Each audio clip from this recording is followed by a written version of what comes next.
The first one to do that, I bet you never knew that. Back like a tailbone, who you got the tail on? If it ain't about me, about whole D, about face. If you ain't on higher, learn it. The soda in the pot and the fire, burn it.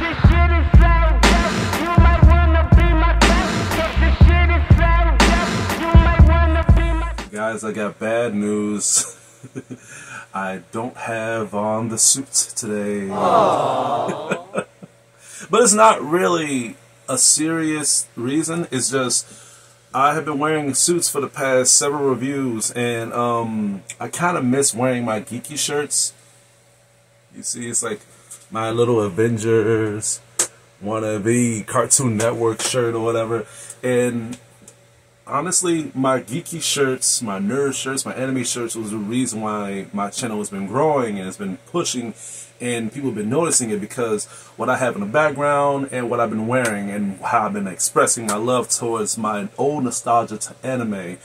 I couldn't do that wearing a suit, unfortunately, and I kind of missed that. I kind of miss people asking me where I got my shirts from. So we're going to go back to reality. We're going to go back to what I love instead of going back to what people want me to wear instead, even though this was my own choice.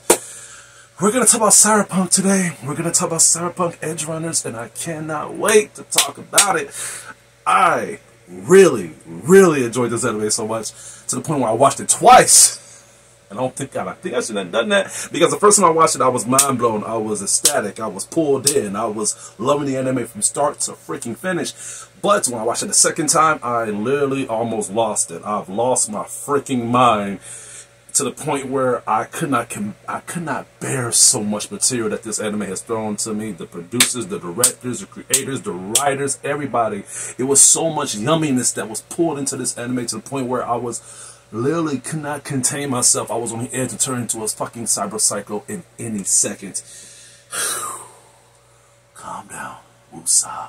Woosah. People that's not even fans of Cyberpunk love this anime.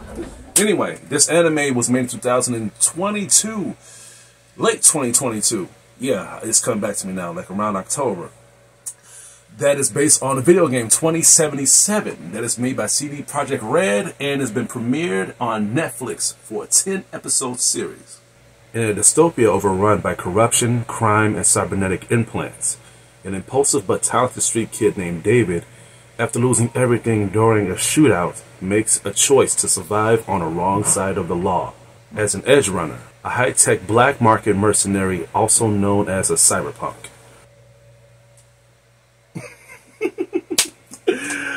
This anime was great. I don't know what more I loved about this anime was the fact that by me playing the game and me being a little bit distracted of so much glitches, so much problems, so much like issues with the game to the point where I can understand why people did not want to watch the anime.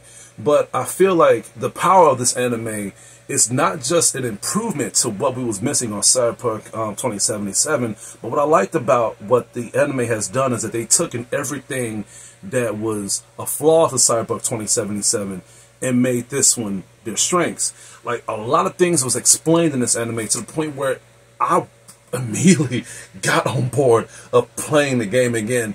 And on top of that, we got Phantom Liberty that's coming up pretty soon, and I cannot wait to play that also. There's so many hooks that's gonna make you want to play the game. So people that has not played the game, I can understand because they kind of lost touch to it. But for people that don't want to watch the anime, I don't understand why. I don't get it. I have been recommending a lot of people to check out the anime, and people have been telling me that they will check it out, but they never have, or they just don't want to check it out because it just looks too far-fetched. Here's the thing. I understand people that don't really like animes because of the certain critique and certain style that the anime is presenting us. But I feel as if you are the same people that are critiquing anime without even giving anime a chance, but at the same time you're saying that good, modern, creative animes is dying, that's not the case of how you are visionizing animes. You just don't want to give animes a chance. Good animes is not dying. Creative animes is not dying. You just don't want to give good animes a chance. And I have to defend this because this is an anime, even if you're not a fan of the game, even if you're not a follower to the franchise, This is something that you do not want to miss out on. This is something that you don't want to overlook, especially if you got a Netflix subscription. It's no reason. It really isn't. I'm just being honest. The anime picks up at a very, very tight roller coaster pace. And the reason I'm saying that is because by a 10-episode series, they're playing a death game. They're playing a very big death game when it comes to the pacing, the execution, the choreography, and just how everything's going to fall in the lap of us not thinking that this anime is completely rushed. But they've done a damn good job. Not perfect, though, but in a very, very acceptable way where I have to overlook just a couple of flaws that was noticeable in the anime.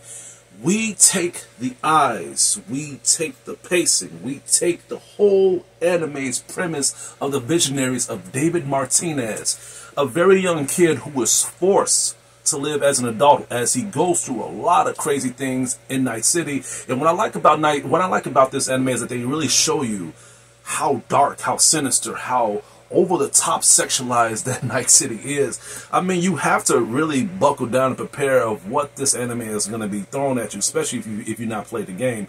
If you have not played the game and is not aware of what is thrown at you when it comes to the over sexualized cyber tech, how violent the game is, just how so much is thrown at you when it comes to gang violence and just people just doing random shootouts. This anime is going to grab you by the balls and will not let go, because there's so much material in this anime that is going to make you question, damn, is it like this on the game? Yes, it is. I did say that you don't have to play the game to watch the anime, but it would make you curious of how the game is. David Martinez go through these struggling phases of trying to survive through Night City and just try to get his education that is really pressured by his mother, because his mom is working so many hours, doing so much responsibilities on her own.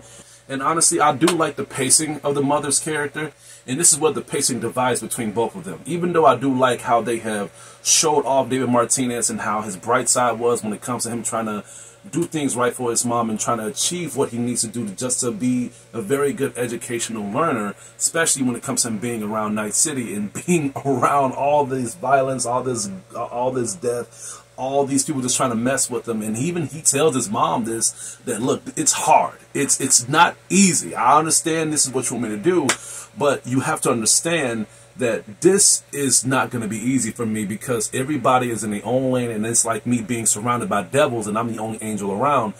But the mother literally pushes him by telling him that, listen, I understand, but you have to look at my side of things. I'm paying mostly everything. I'm working so many hours for you. I'm doing all this for you, which is kind of a flaw in my opinion, because they beat this up with David Martinez's eyes and his character just to show how things is under pressure between both of them. But I kind of wish they given us a little bit of a sprinkled downtime between the mother character. When things got bad with David Martinez, I did not want to know nothing else to happen to him until I knew more about the mother. But it paid off when it came to the further pacing of the animated series. But as we get deep into David's character, we are introduced to more of the pacing of how he is under pressure. When things get bad, when things get fucked up, when shit gets, when so much things gets fallen into his lap, almost to the point where you feel as if this is a bad dream. You feel like this is something that he is going to wake out of, but no, he go through so many phases of himself to the point where I did not think that he would go through this without breaking. And it happens a lot. There are so many times where his faith, his humanity, and even his sanity is even questioned of how is he going to get out of this without him having no type of bending personalities, of him causing his own mindset of being intact. But that's what I like about this anime, is because it shows all this pacing of his character, what him and his mom went through the city, of how things are when you be in Night City. I was like, Jesus. When I played the game, I noticed how bad Night City is. I noticed how things can be. But they have put everything that was in the game and put it on this anime that really fleshed out so much shit on this game to the point where I wouldn't even go outside if I was in David's shoes, honestly. He is forced to do so much to survive to the point where it felt like I was beginning to feel sorry for him. I was beginning to feel sorry for his character because we start off by liking him, liking the path, but we knew it was going to change, but not in this extent, to the point where we kind of wanted him to have more downtime. That's why I keep saying that it's a double-edged flaw, in my opinion, because we wanted more of that life. We wanted more of a little bit of goodness of what Night City can offer, instead of it being just a big pit of a hell prison. Speaking of the featurettes of the game, I do like the fact that they have used certain little nitpick elemental features that kind of made me jump out of my seat and just geek out, like, oh wow, they're using the phone. I remember that. I remember those little phone gestures when they call each other and their eyes turn to a certain color, how the eddies is wired to their contracts, and just how they use certain soundtracks based from the game. Yeah, I was literally geeking out. I loved how they was using these Easter eggs. I loved how they was using certain maneuvers of the game, using the weapons, using the environments, and above all, having some characters from the game onto the anime. I was surprised to see some characters on here. I was surprised to see Adam Smasher. I was surprised to see, man, Joe, I don't want to spoil too much, but this is something for people that has not watched the anime and played the game like me. I'm so late to watch the anime. You won't be sorry. You're going to really love this anime, especially when you see how much they have endured and embraced the pacing of the characters that was in the original game in the first place. Speaking of characters, when David gets to this collision, of course, of him being a grown man and just picking up his grown man shoes and doing responsibilities, he is basically pushed to the limits of him trying to be an edge runner, trying to be a mercenary, and just trying to get as much money as he can. And while he does this, we are introduced with other characters that's going to help him out on this journey. But it does cost him a lot of him proving himself to these characters, like Lucy. I like Lucy's character. I thought Lucy's character was like the edge pusher to David's maturity. Not just by her just showing him off certain things in Night City and just giving him tweaks and turns of just how to do these missions in a correct manner, but I do like her critique way of how she executes things too, how she begins to maneuver things under pressure as well, because I feel like if she's going to be around David, if she's going to tutor David, how is she under pressure? And they pull that off by her doing things in a very, very, very classical way. You're going to be glued to the screen of how she's going to operate, especially when she begins to kill people. My PlayStation notification went off. And the reason why I'm saying that you're going to be glued to Lucy is because it's not just her attitude, it's not just how she carries herself, it is not just how mysterious she is, even though she was really giving me Ada Wong vibes, but it's just how she is during combat. She used these cybernetic laser wires that you can use in the game, and just like the game, you can cut people limb to limb and chop them off, and they show that a lot here. It's every time I've seen like action, gunplay, gang violence, I just look around to see where Lucy's at, so I can just see people just get cut off limb by limb. It's like you're watching an X-Men movie. You see Cyclops, you see Storm, you see Rogue, but you just want to see Wolverine cut up people. That's how I was when I was watching Lucy's character. Is she my favorite character? No, not by far, and we're gonna get to that in a minute. Then we have Rebecca's character. Rebecca, she is the sexualized character of the anime. And the reason I'm saying that is because of the way how she carries herself, the way how she wears less clothing, and above all, just a way how wide open she is when it comes to her taking away her little trying to be around people and trying to be civilized. She breaks the fourth wall. She curses so many times. I forgot the count number. I think it was over 400, if I'm not mistaken. I could be exaggerating, but I don't know. I lost track. But Rebecca's character could be easily people's favorite character, because that's the way how she just stands herself out to the crowd. You have David, you have Lucy, you have other characters that kind of try to do things in a professional manner, but you have Rebecca's character that just runs and guns, and she doesn't do it in a reckless manner. She does it because she instantly see the opening and she takes it. She doesn't care. She doesn't give a fuck. Even when they have downtime, when they're just talking and chilling, she is just as loud as she is when she is fighting. And I thought that was great. She doesn't shy away from nothing. And she was one of those characters that I liked her in a comedic aspect, especially when things was beginning to get bad and I needed some downtime. When I saw her, I laughed and I got glued to her character. Very good pacing in my opinion. Then we have her brother. That was a fair pacing manner as well. I thought that her brother was good. Not as well paced as Rebecca's though, but it was done well to the point where I ended up liking this character too. He was one of the characters that was trying to do like cybernetic hacks towards people, trying to give them the mods that they needed as much as they can, and at the same time he kind of felt like a hillbilly. He felt like a person that would just do these dry humor jokes and stuff like that, and I thought that was great. When it comes to these type of jokes, these dry humor jokes, you would think it won't really exist in Night City, especially when it's taking place in 2077. But what I like about this character is that the way how he talks, the way he carries himself, he felt old school to me. It felt like I was pushed back into the 1980s and the 1970s every time I heard him talk.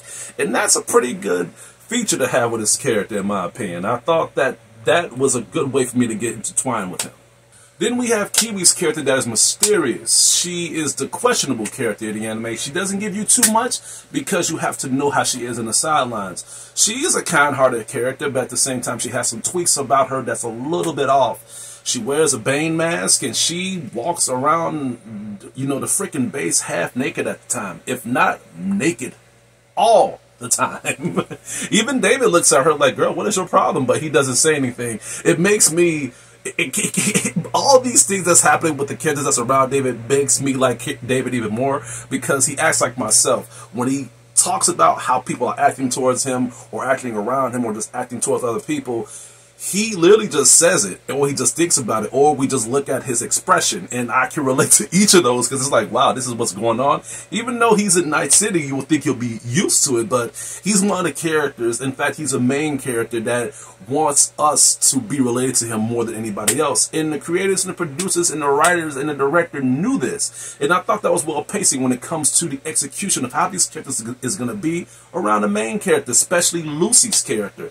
I felt like Lucy and David's bond was inseparable, especially when things got bad, especially when we was getting closer to the end game of this anime. They have done well with the pacing of the execution of these characters when it comes to David's pacing. And when it comes to Kiwi's character, she was like the sword sharpener of how people was going to be on edge when things get bad, because she was a character that told people where to go and how to get there if Lucy wasn't around. So she was like the substitute in a way. But when she was on her own, she was able to head on herself in a fair pace. Then we're introduced to Manny, the main Edgerunner leader. I love Manny. Manny is my favorite character.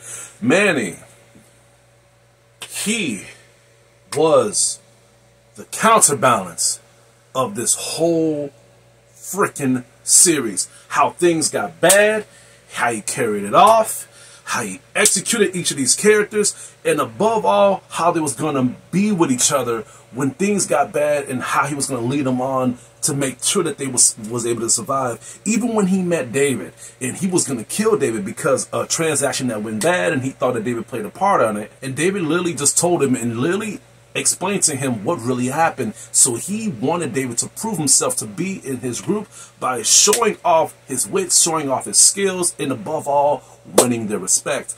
Manny was no joke. He was no joke at all. I loved how he was able to talk to people. I loved his little swagger that he did, especially when he was able to talk to people in a way where it was imposing. It was scary. Look, motherfucker, I will whoop your ass in a goddamn minute. Keep playing with me, motherfucker.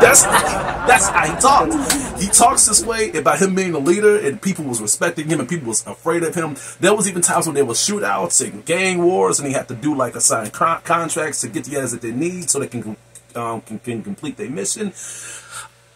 There were times where the shootouts would get bad and the enemies would get bad, and then when they see Manny, they would just freeze up because they just did not know what to do. Manny was a badass, and I just loved the way how he carried the whole entire group itself. He was my favorite, if y'all did not know this by now. And not only that, but I just like how he was introduced to us when it comes to his pleasure needs, especially when it comes to his critique angle of how he is towards his own standards towards women. He has the exact taste of females as I do. I'm not saying that's a bad thing. I'm not saying that's a good thing either, but it's what I love. and I was a little nervous to embrace it. So when I seen Manny do it, I was like, you know what? I'm putting it out there. I like masculine women as well. When we are introduced to each of these characters and know how they are and know their intentions, this is when the anime begins to shine. This is when the anime strength begins to not hold back its punches, because we are introduced to these missions, we are introduced to the gunplay, we're introduced to the action, and we're introduced to the execution of each of these characters, and it's beautiful. It's great. It's fantastic. So much over the top shit, so much cybernetic shit, so much people getting killed, so much blood and gore, so much sexual stuff. It's eye candy to anime fans, especially if you're a fan of Cyberpunk, because they use so much features of the game and put it here, especially when they meet, I forgot the gang's name, but it starts with an M if I'm not mistaken, but they meet these gang members that was on the anime, and they have that same scene here. They have that same scene on the game that they put on the anime, and it's just as intense. I remember when I was when I was in the gang territory, and we had to shoot them out. It was me and Jackie, and it, like, the tension built up. They were showing so much stuff or whatever, and you knew things were gonna get bad. You knew things were gonna get fucked up. And they even played that hard death metal rock music, and I was like, man, this is not gonna be good. And they had that same thing here on the anime, but instead they pushed us in when it comes to the very, very critique way of how each of these characters was executing these kills. I thought it was great, especially when it was their first mission, by them showing us how they operate, how they communicate, and how they're going to make it out of this alive when it comes to their own mindset of communication. That just shows you how badass they are. But I was paying close attention to David, because this was his time to show them how much of a badass he is, by him having cyberware implants inside him as well, that makes him go fast and him to leap time in a certain time period. It does have some side effects, but it came overall in the later progression of the anime, which was something that we need to be aware of, especially if you're not aware of Cyberpunk lore in the first place. It's going to hit you off guard when it comes to these cybernetic abilities, but I thought it was a good treat, and it kept me on the edge of my seat, because each of these people that have these cybernetic move sets, how they have all these implants, it does cost them. The more implants you have, the more you are getting close to being a freaking psycho, because you're losing your way of becoming human. So you're going to have the cybernetic side that you're implanting yourself, going to take full control, that's going to make you crave violence, make you crave murder. And that's the reason, and it made sense to me, because it's like, you know what, all these cyber psychos, they all have guns, they all have great unique abilities of how to kill people. It's because they're known by being a mercenary. They're known by being a killer. I never met a cyber psycho on a game that was a normal cyber psycho, but that's because they don't need the implants. They don't need to be fast. They don't need to shoot people in freeze time. They explain that well here on the anime. They explain that well here to the point where it made so much sense, to the point where it's like, okay, that explains why all these cyber psychos are packing so much heat, because all of them had a history of violence. All of them had a history of them being a freaking mercenary. But that's the reason why these missions that Manny and David goes through is so freaking crazy. It makes you be on the edge of your seat. It makes you hope that they get out of this alive. There were so many close deaths. There were so many close encounters. There were so many close calls. It was this anime. If you have a heart problem, please don't watch this, because, man, this was bad for my heart. I don't have a heart problem, but I'm just saying, man, I was like, Jesus, y'all need to stop playing with my emotions like that, because I am loving these kids. I do not want them to die. Going deeper into the anime, we get deeper into the episodes, and as the episode progresses, so does the action, and so does the tense level of their threats. I didn't even tell y'all the bad guys. I didn't tell y'all the enemies. I didn't tell y'all the bosses. I did not tell you the threat level. And I'm not going to tell y'all that shit, because by me telling you this is going to risk me from spoiling this. The threat levels are no joke. The threat levels will make you feel as if they won't make it out alive. If David and his crew on the Edgerunners were so close to being killed off at each of these missions, just imagine the main enemies. Imagine the main person pulling their strings. It's no joke, man. It's no joke. I was on the verge of me believing that they won't make it out of this alive, which made me like the anime more, because it really felt like no matter how much cyberware they have, no matter how much techniques that they pull off, no matter what they can do when they have the team together, it's still a 50-50 chance that they can get killed off, and they have proved that here. Especially when they have too much cyberware in them in the first place. It made me question how they were going to turn out. Are their minds still intact? And it happened so many times to the point where I really was beginning to feel for these characters, especially when their odds are stacked against them in the line of fire. Yeah, you're going to cry watching this anime. I have cried so many times. I have cried a lot watching this. It's unfair. I was like, no. They have done well with the pacing of this anime. They have done well with the characters. Let's talk about the music. You can't go wrong with the music with Cyberpunk. Post-punk metal, death metal, hard techno, dance, frenzy music. They got that all here, and it's done in a perfect manner. Especially the intro and introductions. I like how they showed certain scenes of the anime, and then they put it in the matching tone of the intro and introduction, so it can make sense. The more you watch the anime, the more that the introduction and introduction makes sense. The introduction shows just David just walking, and it didn't make sense the first time I watched the episode, but when I was watching more and more, it made more and more sense, and I was like, wow, this is what that introduction means. And it's actually pretty sad, because the more you watch the anime and the more you see David's journey, you begin to see how the introduction is what it's telling you of David's fate. And it's like, gee, this is kind of fucked up. Like, this is crazy. Same thing with the introduction. When it shows Lucy keep falling, and it just keeps having the guy saying, "Please don't let me down. Forgive me for letting you go." I don't want to play the song when they get copyrighted, but that makes sense too, because she has so much in the line, so much that she wants to fight for, especially since she missed David. It's a love interest, so all this that she is fighting for, all this she is trying to cling, is all into this outro. They have done well with the intro and introduction. Normally people skip them, but I don't skip them because some of these things have subliminal messages too. I've learned that by watching Black Lagoon, thanks to my friend Jay for mentioning that. I need to talk more about these death scenes, because these death scenes are so uniquely crazy. It pulls you in, especially when David and Lucy and their crew witnessed their first death for the first time. And it wasn't a death that was common. This was a death that was just, it was very, very unsettling, very uncomfortable. And by me talking about the introduction scene, they didn't show it. It just had David just driving, just looking like, I can't believe what happened. I cannot believe that this is happening. And the screen just turns black, and it just has the credits roll. And we're just looking at the credits like, this is crazy. This is a beautiful anime, man.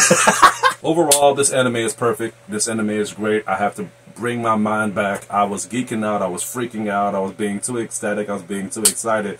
But I'm calm now because we're at the end game of this. This anime is a must-watch. It is a very, very, very, very easily maintained masterpiece, in my opinion.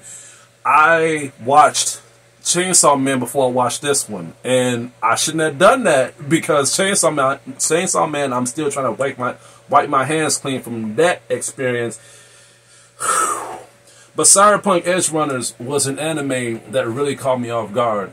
I didn't expect this anime to be this freaking beautiful. Are they going to continue the series? I don't think they should. I think that this is an anime that should just leave it alone. Just don't touch it. Let it stay the way it is. Especially since I was beginning to have Star Wars Rogue One vibes. The way how this anime ended, I was like, yeah, leave it be. Let it end the way it is. And I want to see how this is going to turn out. Especially since we got Phantom Liberty coming out pretty soon. It may carry over to this, but we'll have to just see in the future. I'm going to have to give Cyberpunk Edgerunners an A+.